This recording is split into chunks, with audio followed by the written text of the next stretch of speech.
Gina Acosta, certifying to the correctness of the above data, and that data includes the acknowledgement receipts.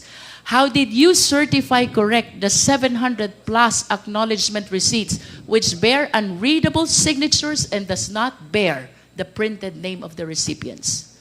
Tama po ba yon? Sa paningin ko, ma'am, ang maka-answer po ng maayos ay si Sir La Chica po, ma'am. Sa paningin niyo po bilang Special Disbursing Officer, tama po ba na ang acknowledgement receipt ay wala kang pagkitaan ng pangalan? Tama po ba yun? Kasi po ang alam ko Please po, answer the question, Ms. Acosta. I believe that the question is answerable by yes or no only. Kayo po ang Special Disbursing Officer, and you said from this liquidation report, I'm certifying to the correctness of the above data. 700 plus acknowledgement receipts with signature, unreadable, and without printed name. Tama po ba na i-certify na tama yung 700 mahigit na acknowledgement receipts na yon? Tama po o mali? tama po, ma'am. Tama? Yes po, ma'am. Kahit wala pong pangalan? Kasi po, ang makasagot po niyan ng maayos, ma'am, pwede po si Sir La Chica. Okay, let's do this by way of hypothetical question.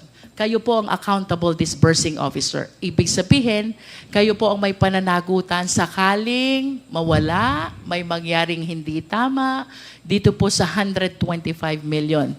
I hope you anchor your answer on the fact na kayo po ang mananagot doon sa 125 million as a special disbursing officer. Tama po ba nag-release kayong pera? Tapos yung acknowledgement receipt, walang pangalan ng recipient. Tama po o mali? Kung kayo po ang mismong magre-release ng pera, kayo po ba'y papayag na walang printed name ang acknowledgement receipt? Pwede po, ma'am, itanong po kay Sir La Chica po. kung No, ano the po ang question, nangyari. Ms. Acosta, is hypothetical, no? Kung sakali lang pong kayo mismo ang nagbigay dun sa 700 na tao yon, kayo po ang accountable disbursing officer, papayag po ba kayo na yung 700 na yon, tatanggap ng pera, tapos hindi nyo alam kung anong mga pangalan nila? Yun po ba ay tama o mali? You said already that it was Colonel La Chica who did the disbursement. Naintindihan ko na po yun. Opo, ma'am. Pero ang sitwasyon po natin ngayon, let us assume na kayo ang magre-release ng pera. Papayag po ba kayong mag-release ng pera na hindi sinusulat yung printed name ng pagbibigyan nyo ng pera? Siguro po, nangyari po yun dahil po sa voluminous na transaction, ma'am. Ms. Acosta, the question is answerable only by tama o mali. We are talking about 700 plus acknowledgement receipts. May signature, walang printed name, walang pagkitaan ng pangalan ng recipients. Kung kayo po ang magre-release nito, papayag po ba kayo na walang printed name ang tumanggap? Hindi po, pero depende po sa sitwasyon, You have ma'am. given your answer already. Ms. Acosta, let's proceed to the next category of acknowledgement receipts. Mayroon naman pong 300 plus. May signature, may printed name, pero hindi naman mabasa yung printed name. In other words, wala din pong pagkitaan kung sino ang recipient. Again, on the assumption na kayo po ang magre-release ng perang ito sa recipient, papayag po ba kayong i-release itong perang ito na hindi nyo nakitang nakasulat ang pangalan ng recipient? Nag-trust po ako kay Sir La Chica, ma'am. Ms. Acosta, let us answer the question po.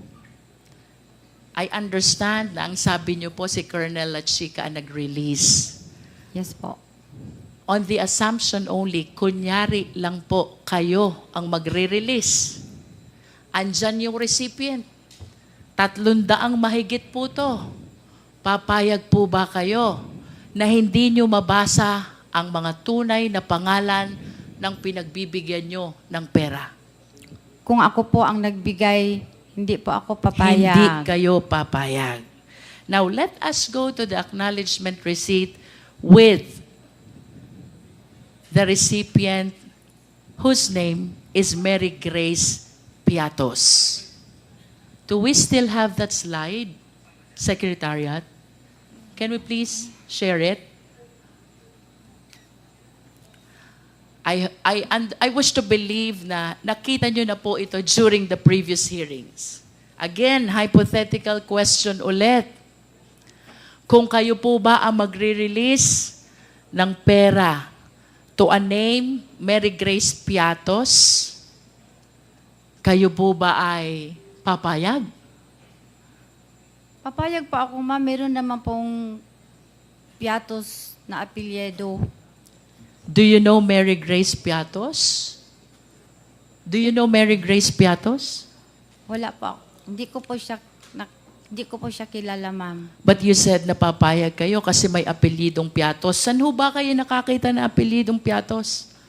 Meron po sa amin sa Davao, ma'am. Meron po Oh, na apelidong Piatos. I will be interested to know, Ms. Acosta, kung sino po yung mga taga Davao na may apelidong Piatos.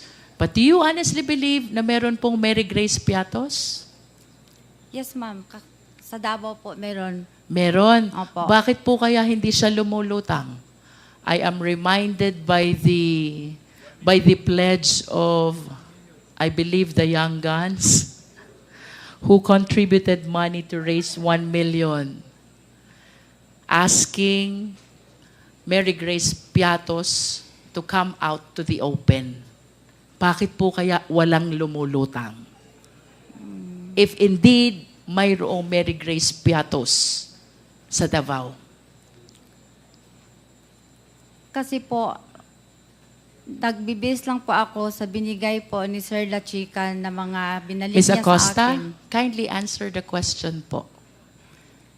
Ang sabi niyo po kanina, mayroong Mary Grace Piatos. Piatos po ang sinabi ko, ma'am, na apelyido.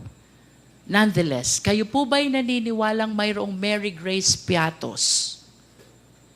In the first place, kayo po dapat kaharap nito eh. Dahil kayo yung special disbursing officer. But you kept on claiming that you handed the entire amount to Colonel La Chica. Kaya hindi nyo alam kung ano nangyari doon sa pera. O ito na po ang consequence. Ipinagtiwala nyo ang disbursement sa hindi naman accountable officer. How will you answer now to that acknowledgement receipt? Paano nyo po ngayon ipapaliwanag yan? Kayo po ang accountable officer and you're bound to explain who is Mary Grace Piatos. Hindi po talaga ako maka-explain yan, ma'am, kasi hindi po ako ang nagpapipirma po, ang nag-execute po ng acknowledgement na yun, ma'am. Si Sir La Chica po. You said ang nag-execute po ng acknowledgement ay si Sir La Chica. Sino pong pumerma dyan? Siya lang po ang makakaalam, ma'am. Si Colonel La Chica lang ang nakakaalam.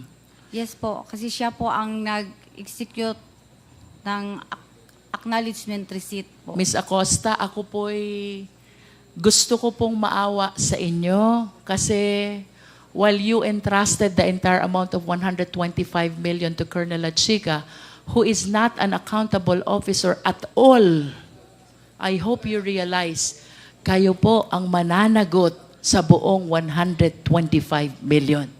Are you aware of that? Yes, ma'am. Aware po ako. Balikan ko po si Mary Grace Piatos. Anchoring my question on your statement na may mga Piatos sa Davao City. In spite of the pledge of 1 million by Young Guns, kung talaga pong may Mary Grace Piatos, I believe 2 weeks na ang nakaraan, but wala po kayang nagpapakilala na Mary Grace Piatos.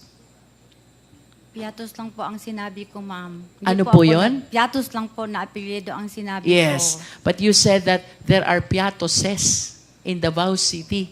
May mga piatos sa Davao. Kung hindi nyo man po talaga personally kilala that certain Mary Grace, bakit po kaya walang lumulutang kung talagang may Mary Grace piatos, magkakaroon ho siya ng 1 milyon na walang kahirap-hirap.